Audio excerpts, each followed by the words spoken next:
Why a tiny house versus an RV, and what's the difference? I think the first point is that they feel very different. They both have their uses, and I'm not saying that one is better than the other. They're just different. So really you need to think about what your purpose is, what your lifestyle is going to be, and what it is that you want to get out of it. I think if you live in a tiny house versus an RV, the biggest difference is how it feels. Living in a tiny house feels like living in a house. It feels like living in a regular home, just smaller. And living in an RV is always going to feel like you're living in a trailer or an RV of some sort. No matter how nice it is, it's still an RV. So I think the biggest difference for me is how it feels. A tiny house is built just like a regular house, so it has the same warmth and comfort and charm as a regular house. An RV to me always feels like a temporary dwelling versus a permanent dwelling. So there's really a big difference in how living in a tiny house feels versus living in an RV. If your main reason for going tiny is to travel, then perhaps a tiny house on wheels is not the best option. Perhaps an RV is the best option, because an RV is definitely going to be easier to move. It's going to be lighter and it's going to be easier to move because an RV is meant to be moving constantly. Now, some people definitely build tiny houses for moving regularly, and they tend to be quite a bit smaller and lighter so that they can be moved much more often. But they're not really meant for constant travel, at least not a bigger tiny house on wheels. Whereas an RV, that's what they're built for. They're built to be a recreational vehicle that you move, you take out either on the weekend or you're traveling around the country regularly in it. So they're definitely meant for movement. One of the big things that makes them better for travel is the fact that they're lighter. So that takes me to my next point, which is the types of materials and how they're built. A tiny house on wheels is going to be built just like a regular house. They're normally wood frame construction, though you do see some that are metal studs and metal framing construction, but they are built with the typical building techniques and typical building materials. Those materials are going to be heavier, so that makes a big difference. An RV, because it's built to travel the whole time, is built to be light. So the materials that are chosen for an RV are specifically chosen because they're lightweight. So you're going to get a lot of fiberboard, you're going to get a lot of plastic or plastic-like materials, synthetic materials, because that's what they're built for. They're built to be easy to move and light to tow, versus a tiny house on wheels. For example, my tiny house on wheels is a wood stud construction, and I have shiplap siding on the inside, so that's heavy. I have standard kitchen cupboards. They're custom kitchen cupboards, but they're the same materials as you would have in a foundation built house. They're heavy. My appliances, while smaller, are still bigger than you would typically get in an RV, which is heavier. So everything that goes into a tiny house on wheels is heavier because it's meant to hold, it's meant to be used as a regular house, and it's not always typically meant to be constantly traveling. An RV, on the other hand, if you want to live in an RV because you want to travel around regularly and move it regularly, you want something that's light. You want something that's easy to move, easy to tow, that's going to be more aerodynamic. That's another thing. An RV is built to be aerodynamic because, again, it's meant to travel regularly. A tiny house on wheels is typically not meant to be aerodynamic. It's meant to move a couple times in its lifetime, maybe once or twice a year, but typically Again, this is a generalization, but typically it's not meant to travel steadily and constantly. So aerodynamics isn't something that's really a primary design consideration. So yeah, the biggest difference, is the fact if you want to move regularly, if that's the lifestyle that you're looking for, then either a very small tiny house on wheels that's quite a bit lighter and easy to move, or an RV might just be the better option for you. One's not better than the other, they're just different. When you build a tiny house on wheels, you get to customize it exactly the way you want. My house, which is called Serendipity, when I chose my builder, Teacup Tiny Homes, I came to Jen with pictures and examples of houses that I liked, with lots of ideas of what I wanted. But Serendipity as a floor plan, as a design, did not exist yet. It was my design. I took the things I loved from dozens of houses that I had seen, and both tiny and regular size, and I was able to design my house exactly the way I wanted it for the use, and my lifestyle, for the uses that I was going to have. So I wanted a lot of windows. I wanted a big kitchen because I like to cook. I wanted a home office because I work from home 3 days a week, and hopefully very soon full time. I didn't want to stand, I wanted to be able to stand in my bedroom. I did not want to crawl into a loft. But I wanted a loft for a guest room and extra storage. So I was able to build my house design exactly the way I wanted it, based on my personal preferences and my lifestyle needs. When you're buying an RV, you are typically, and I think almost always, constrained to a set of options, floor plans that the builder already has in place, and you have to choose one of those. There might be one or two things, a few things that you can customize, but in general, you're locked into the floor plans that they have for you to choose from. So you can't add extra windows. You can't change the floor plan all around. And that, to me, is a limitation, because this is my permanent house. This is not a recreational space. This is something that I live in full-time permanently. So I wanted it exactly the way that would work the best for my lifestyle and for my wishes. I wanted it to express my style and my lifestyle. You're able to do that in a tiny house on wheels because it's much more customizable. Even if you're deciding to use a floor plan that your builder already has in place. Now, if you looked at the Teacup Tiny House website now, you would see a floor plan called Serendipity. That didn't exist before, but now that it's built out once, it's now an option on their website. Even though you choose that option, you can still customize it any way you want. It's all about what you're dreaming your tiny house will look like. What is it that you want? How does your family live? What is your lifestyle? What are your personal aesthetic tastes? All of that can be accommodated when you build a tiny house on wheels.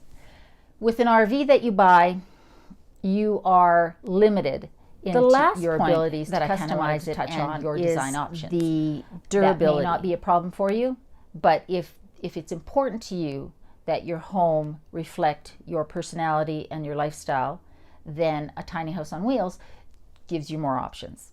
Because RVs are not meant to be lived in year-round and permanently, and because they're built to be light and easily portable, the materials that go into them are less expensive, lighter weight, not as high quality as you would put into a tiny house. Therefore, they wear out faster. There's much higher rate of failures and issues and things breaking and wearing out, because they're not meant to be lived in year-round. Whereas with a tiny house, because you're just building a miniature house that happens to be on a custom-built trailer, it is still exactly the same types of materials, the quality of materials that you would put into a full-size house. And a full-size house and a tiny house on wheels is built for full-time living. And that makes a big difference. So I don't have custom built or built-in couch, but RVs do.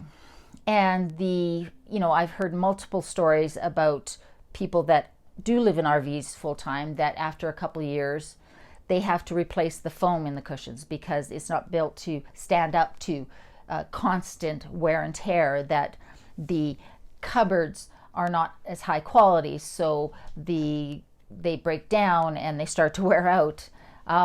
There's just, because it's tiny houses on wheels is built for full-time living, you use higher quality materials that are made to last. Whereas an RV, because it's built for temporary occupation, not permanent, full-time, year-round living, they're built with lighter weight, lower quality materials. So that's something to really think about. I like the fact that in a tiny house on wheels, I can have 4 burners on my stove.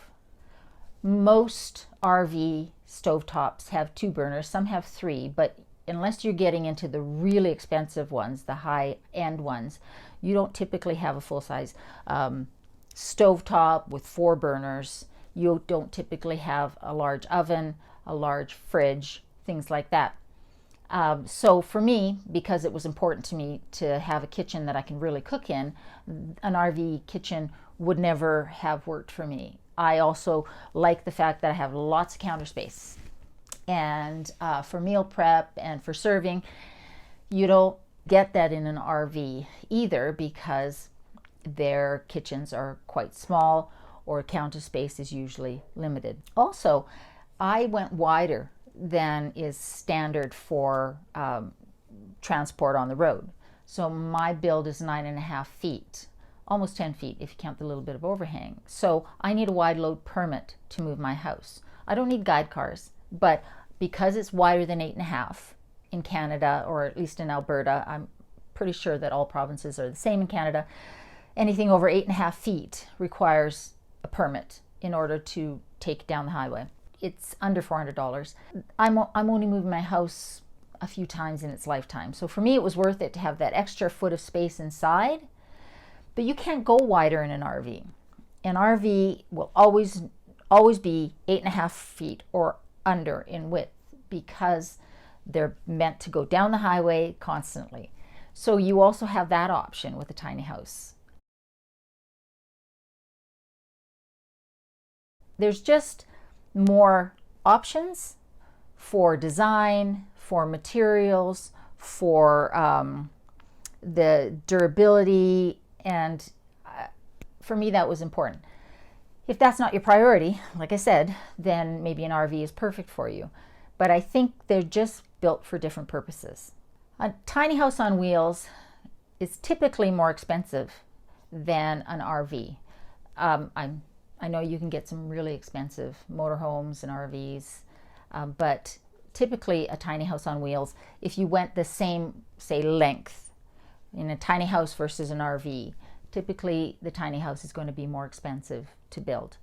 And that is because the materials are higher quality, they're more expensive. The trailer needs to be a heavier duty trailer because it's built to hold the weight of the tiny house, which is heavier.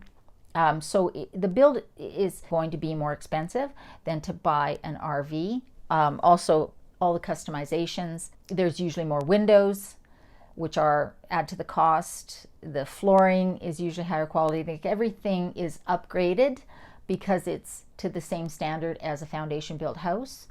So you're going to spend more to build a tiny house on wheels than to buy an RV, especially if you buy an RV that's used. There are a lot of people that are building their own tiny houses, and they're using reclaimed materials and recycled materials. Those will be a lot cheaper to build. But if you're going to go with a builder that is CSA or RVIA certified, which means that they're building to code, then they're not going to be able to use reclaimed, recycled materials, and that will increase the cost. Like I've said in other videos, in my personal opinion, I think it's really worth going with a builder that is certified, because it gives you the most options for parking legally in municipalities and towns and cities and counties. But if that's not an issue for you, then, and you're building your house yourself and you're using reclaimed, recycled materials, then the cost is probably going to be comparable. But in general, a tiny house on wheels will be more expensive to build than an RV. To go along with the types of materials that each of these things are built with, an RV tends to have a lot of materials in it that are a lot less healthy, because it's built to be light and portable, and it uses a lot of plastics and plastic-like materials, synthetic materials. There's often a lot of off-gassing from it, and the materials can be a lot more toxic to people who have sensitivities. And certainly, if a consideration of yours is to have a house that's built with healthy materials, then you're not going to have that option with a RV, because they're not built that way. With a tiny house on wheels, or a tiny house, you can choose the materials, you can choose what comes in, and you can choose the healthiest or least toxic materials for your interior finishes, for your paint, for your insulation. Like, you have those options. And a lot of people have sensitivities and they just can't live in an RV because of the fact that there's so many chemicals and toxic materials used in the construction of it. And so that's pretty important, because even if you don't have sensitivities, it's kind of nice to know that you're not breathing in some of these toxic things, and that you can choose paints that have low VOC and that are healthier. You can choose your materials to be as healthy as possible. I'm happy to say that my house, the air quality's good, and it's not, I don't feel like I'm exposing myself and my guests and my family to extra unnecessary toxic materials. Okay, so I think that's about all I have to say about the differences between an RV and a tiny house on wheels. I don't think that one is better than the other. I think they're just different. And I think that what you need to do is decide on what your goal is and what your lifestyle is going to be when you go tiny, so that you can choose the appropriate home style for you. Okay, that's the question I'm going to answer today. Next time, I'm going to answer, I was asked, what did my house cost and what are the costs for living in a tiny house? So I can only speak to my house, my build, and my living situation, but in next video, I'm going to actually tell you what it costs to build my house, tell you if that surprised me or not, and also just go over the sort of monthly expenses that I have to park here in Calgary, Alberta, Canada, legally. So I will see you next time. Bye.